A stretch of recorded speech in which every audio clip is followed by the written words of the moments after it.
I still remember the sting on my face. Not just from her hand, that was nothing. It was the silence that followed. The way everyone stared, forks frozen midair. My mother's eyes wide. My father looking away like he didn't see it. Like none of them saw the woman I married stand up mid-Thanksgiving toast and slap me across the face for asking where she was the night before. They laughed it off later. Said she was under stress. Said I was provoking her. Said marriage has its seasons. I didn't laugh. I stood up, walked out, and never returned. I packed everything I could into a single suitcase that night. Not much. A few shirts, my laptop, my passport. The house was silent when I left. She didn't try to stop me. Not once. Back then, I was nothing. A freelance web designer living project to project, clinging to hope, to her, to the fantasy that if I just worked harder, loved harder, she'd come back to me. The version of her that used to wake up late just to hear about my day.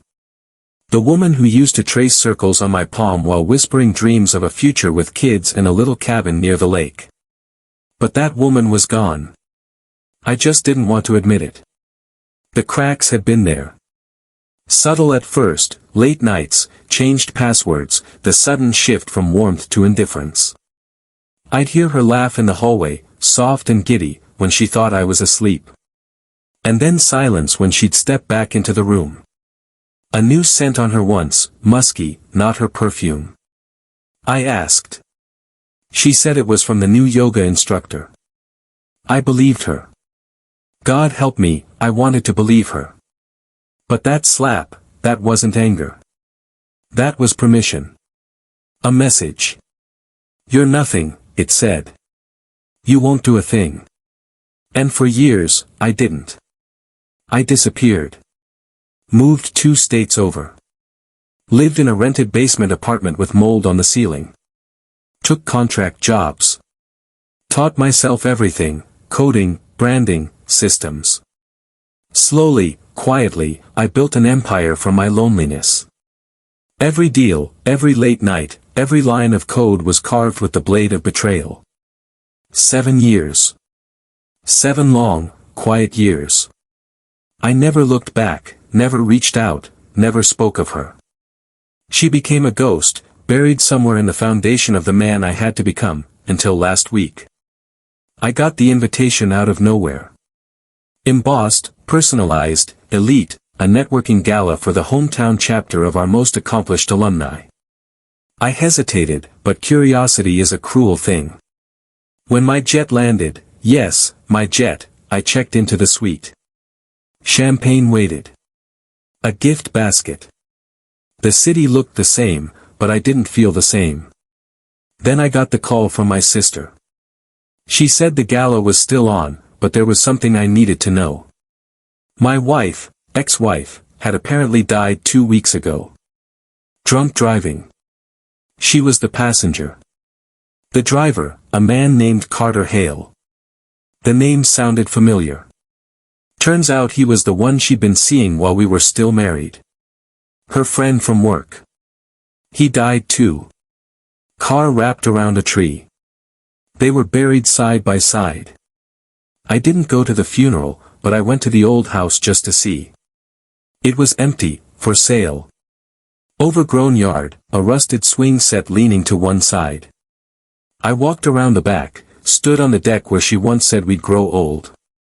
And for the first time in 7 years, I cried. Not for her. Not really. But for the version of me that died there.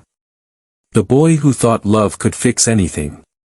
That night I went to the gala, a room full of smiles and shallow praise. Everyone talking numbers, stocks, and exit strategies. I stood by the bar sipping bourbon, listening.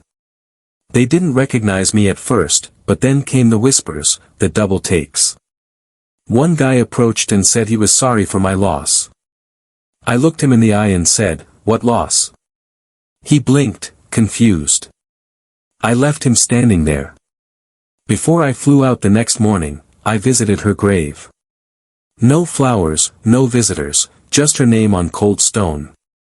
I crouched down, rested my hand on the edge, and whispered, "You didn't break me. You forged me." There was no anger left, no revenge, just silence. I stood up, straightened my coat, and walked away. That was the day I finally buried her. Not just in the ground, but in my story. She's no longer the villain. No longer the ghost. Just a chapter. A hard one. But finished. People ask me if I ever loved again. I haven't. Not yet. Maybe I will. Maybe I won't. But I know this, the worst thing she ever did wasn't the cheating. It was making me believe I deserved it. And the best thing I ever did was leave the table. Even if it took everything to stand up. So tell me, if someone you loved looked you in the eye and slapped you with the truth, would you stay seated? Or would you walk out and never look back?